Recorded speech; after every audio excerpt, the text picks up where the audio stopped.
Isa ang patay at isa pa ang sugatan sa sunog sa lungsod ng Zamboanga.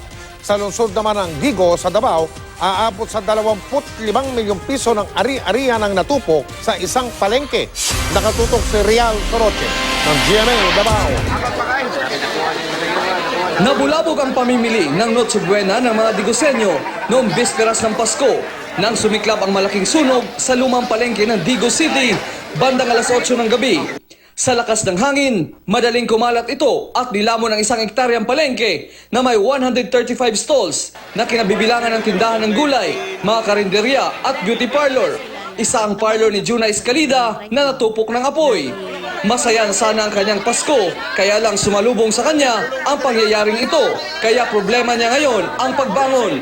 Hiling ng mga biktima ng sunog, Mahangyo sila na tabangan lang unta sa government. sana matulungan sila ng gobyerno kahit panandalian lamang para lang agad sila makapaghanap buhay, lalo pat palapit na ang bagong taon. Patuloy namang tinutukoy ang dahilan ng sunog na tinatayang nasa 25 million pesos ang idinulot na pinsala. Samantala, sa Zamboanga City naman, malungkot ang Pasko rin ng mahigit 200 pamilya sa Barangay Camino Nuevo at Barangay Canilar.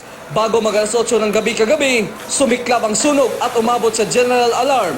Mabilis kumalat ang apoy dahil karamihan sa mga bahay ay gawa sa kahoy. Taong 2006 lang, nagkaroon ng ganito malaking sunog sa 2 barangay. Isang residente ang namatay dahil sa atake sa puso sa kasagsagan ng sunog. Samantalang isa naman ang nagtamo ng first degree burn habang sinusubukang apulahin ng apoy. Inaalam pa ang sanhi ng sunog. Rial Soroche, nakatutok 24 oras.